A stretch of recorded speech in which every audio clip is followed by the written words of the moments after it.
Gerade hinsetzen. So. Stifte weg. Piranha-Becken TV. Guten Tag. Wir sind Piranhas. Hallo. Piranhas allein zu Hause. Ne? Immerhin sind wir 2, weil Familie und so. Da haben wir einen Vorteil. Ja. Und können diese Sendung hier aus dem Homeoffice machen. Ja. Und zwar sind wir ja normalerweise dabei, Computerspiele zu produzieren. Ja. So, das heißt also, wir kommen auch aus der Branche Computerspiele machen, Softwareentwicklung, Gedöns. Ja, schön. Ne, finde ich auch. Und ja, Schwurbel die Bla. Worum geht's? Um Games-Branche, ja, um About Games Today. Das heißt also, was genau passiert mit den Games heute, ne? Wie kann ich mich heute informieren und so weiter, was genau passiert mit der Games-Branche allgemein. Da wollten wir drüber sprechen kurz. Genau, das heißt, wahrscheinlich sitzt ihr jetzt alle zu Hause oder viele von euch, die einen, die müssen weiter zur Arbeit gehen und die anderen machen sich jetzt vielleicht Sorgen, ich hoffe nicht zu viele. Und ja, dann fragt man sich manchmal abends, was mache ich denn jetzt? Und wo kann ich mich eigentlich weiterhin informieren? Finden Messen statt und so weiter? Und wenn nicht, wann dann und warum überhaupt? Wir dachten, Wer bin ich? Wie heiße ich? Und da dachten wir informieren euch ein bisschen darüber, wie wir das machen. Ja, ist eine akute Sache, die zum Beispiel gerade läuft oder auch nicht läuft, war die Vorbereitung für den Deutschen Computerspielpreis. Und im Zuge dieses Deutschen Computerspielpreises, der in den letzten Jahren immer mal wieder aus verschiedenen Gründen sehr interessant war, gab es immer eine große Gala, abwechselnd in Berlin oder in München. Und dieses Jahr kann die Gala nicht stattfinden, weil sie jetzt am 27. April gewesen wäre. Stattdessen gibt es aber einen Livestream, den man sich angucken kann. Da könnt ihr, wenn ihr da Interesse dran habt und gucken wollt, was für Spiele sind denn aus Deutschland gekommen im letzten Jahr, was gibt's denn da Interessantes dabei und wer wird vielleicht gewinnen. Die Internetseite vom Deutschen Computerspielpreis und dort werdet ihr auch den Link hoffentlich zum Livestream finden, der trotzdem dann am 27. April stattfinden wird, nur ohne das ganze Publikum. Also wenn ihr Bock habt, könnt ihr ja mal reinschauen, vielleicht passiert ja irgendwas Spannendes. Ich fand das Line-Up dieses Jahr tatsächlich echt nicht schlecht. Sind ein paar Hochkaräter dabei, die Nominierten kann man sich auch schon angucken. Wenn ihr Bock habt, schaut gerne mal rein. Darüber hinaus, ja, was ist denn mit den ganzen Veranstaltungen? Es wären natürlich jetzt auch im Frühjahr weltweit sehr viele verschiedene Games-Veranstaltungen gelaufen, die jetzt abgesagt wurden, nicht nur in Deutschland, sondern überall. Zum Beispiel die GDC, zum Beispiel die E3 und so weiter. Und wenn ihr ein Update wollt, welche Veranstaltungen rund um das Thema Games stattfinden oder nicht, gibt es eine recht schöne aktualisierte Tabelle von der Gameswirtschaft zum Beispiel, da gucke ich ganz gerne rein. Einfach mal Gameswirtschaft googeln. Dann findet ihr auf der Seite dort auch Informationen zu den Veranstaltungen, die abgesagt wurden, Veranstaltungen, die noch nicht abgesagt wurden und Veranstaltungen, wo es schon einen neuen Termin gibt und wo der dann liegt. Da kann man sich zum Beispiel ein bisschen schlau machen. Ja, genau. Was hat sich geändert zu den ruhigen Zeiten ohne Virus? Zocken wir jetzt mehr? Zocken wir jetzt weniger? Ich glaube, momentan beschäftigen wir uns ein bisschen mehr mit uns selber und zusehen, dass wir irgendwie einen geregelten Tag bekommen. Ja. Zocken gehört auch dazu. Das ist weder weniger noch mehr geworden. Richtig. Ich glaube, das hat denselben Stellenwert behalten. Ja. Was allerdings auch ganz klar daran liegt, dass wir meistens abends zocken, wenn. Ja. Weil die Kinder, ne, ab und zu hört ihr mal Gebrülle aus dem Off da, ne? Das ist, wir sitzen hier auf der Galerie und unten sind die Kinder. Das heißt, vormittags ist Homeschooling angesagt, oder ein bisschen Sport mit den Kiddies. Oder Mickey Mouse und Pepper Woods und die ganzen Sachen. Oder kochen. Kennt ihr das auch, dass ihr jetzt selber kochen müsst? Ja? Oh Gott, oh nein, ich muss selber kochen. Ja, es ist tatsächlich etwas anderes als vorher, ne? Also vorher habe ich auch schon ab und zu gekocht, aber jetzt muss ich irgendwie für die ganze Familie kochen. Und das hat schon eine andere Nummer. Schon. Und dann auch noch gesund. Oh Mann. Und dann auch noch genug. Ja, und das ganz ohne Mehl. So.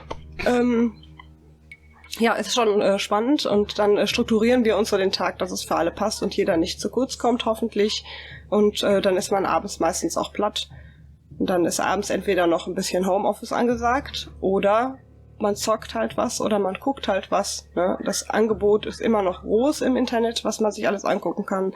Auch wenn die YouTube-Videos momentan dann weniger Qualität haben, ist trotzdem Content vorhanden. Und ja, dasselbe gilt natürlich auch für die ganzen Du redest Streaming. von uns, ne? Von der weniger Qualität, oder? Nein, ich rede von YouTube. Ach so. Weil die ja jetzt nicht mehr irgendwie... Du redest von der Bildauflösung. Ja, ich rede von der Bildauflösung. Ich rede nicht von Inhalten. Ja, sehr schön. Genau. Was momentan sehr stark zum Tragen kommt aus meiner Sicht, ist zum Beispiel Twitch. Ja, auch neben YouTube gibt es sehr viel Angebote auf Twitch, wo sich jetzt Leute zusammentun und über die Themen, die sie sonst woanders irgendwie vorgetragen hätten, live in Streams irgendwie zum Beispiel irgendwelche Konferenzen machen. Also wenn ihr irgendwelche Computerspielefirmen habt, die euch interessieren oder irgendwelche Leute, die spannend sind, die machen ganz viele Updates zu unterschiedlichen Themen und machen das einfach live. Da kann man sogar mitmachen im Chat.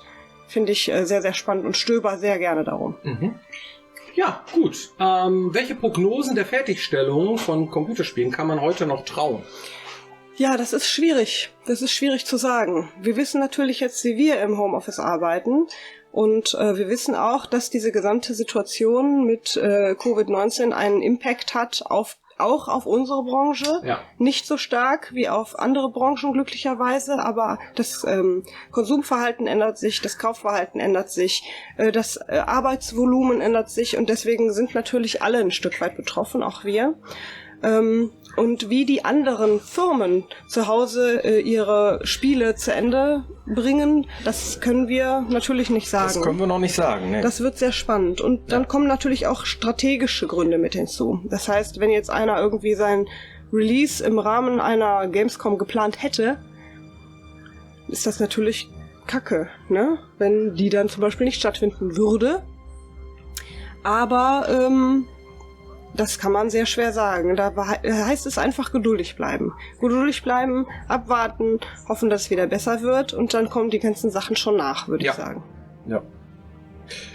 Ja, wo kriegt man heute noch Entwickler zum Anfassen zu sehen? Ja, hier zum Beispiel. Also wir sind, soweit wie es geht, immer noch da und wir beiden wollen auch diesen Kanal weiter aufrechterhalten. Ja. Ja, das heißt, dass wir auch weiter aus dieser Keminate hier, wenn es sein muss, irgendwie uns melden und die aktuellsten Sachen besprechen. Gerne. Und das wird so bleiben. Ja. Richtig. Und solange die uns nicht irgendwie den Laden zumachen oder man nicht mehr auf die Straße gehen darf, ohne ein Ticket zu kriegen oder sonstige Sachen passieren, wird das auch so weiterlaufen. Ja. Darüber hinaus läuft tatsächlich auch DevPlay weiter. Ja, das machen wir jetzt auch über Homeoffice. Mhm. Ne? Das heißt also, dass jeder oder zumindest von Firma, also ich werde jetzt morgen machen wir eine Session DevPlay und die werde ich dann aus dem Büro raus machen, wo ich dann alleine da sitze und alle anderen vermutlich auch von zu Hause aus oder irgendwie sowas. Das heißt also, jeder bemüht sich irgendwie am Ball zu bleiben. Genau. Ne? Und ja, im Internet gibt es viele Stellen, wo man sich einfach schlau machen kann. Auch da gucke ich persönlich gerne in die Gameswirtschaft oder mal bei den Kollegen auf Facebook rein, was da momentan so geht. Twitter ist meistens auch recht informativ, was gerade so abgeht. Vielleicht kann man irgendwo live im Stream bei einer Game Jam zugucken, die gerade einer von zu Hause aus macht. Oder. Da gibt es tatsächlich viele Angebote. Stöbert einfach mal rein. Gut. In der letzten Folge habe ich mit dem Knöllchen das Video ausgemacht. Das schaffst du nicht nochmal. Das schaffe ich nicht nochmal, habe ich auch nicht nochmal. Es wurde kurz unscharf, hast du gesehen? Hast du eine Community-Frage? Ich habe noch eine Community-Frage. Na dann, hau rein. Also, passt irgendwie gar nicht zum Thema. Warte mal. Oh Gott, da weiß ich nicht die Antwort. Was hast du denn da rausgesucht? Ich kann die Frage trotzdem stellen. Vielleicht weißt du ja die Antwort. Ich weiß es gerade nicht, weil ich nämlich mit dem Proggy-Zeug nicht so viel zu tun habe. Oh Gott. Genau. Ich frage mal die andere. Die Frage, die ist jetzt ein bisschen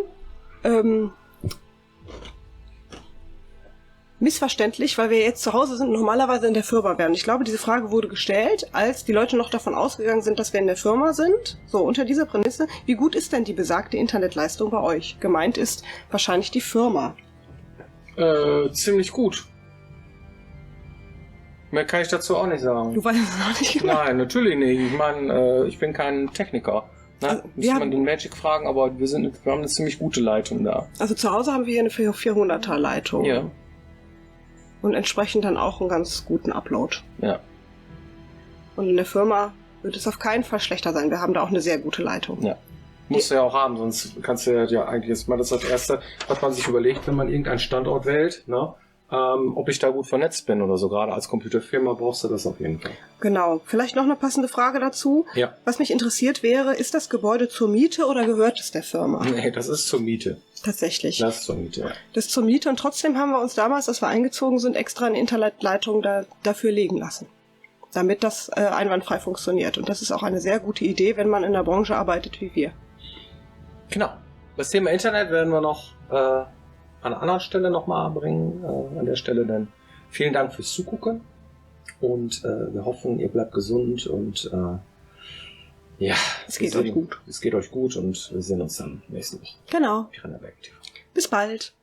Tschö. Tschö.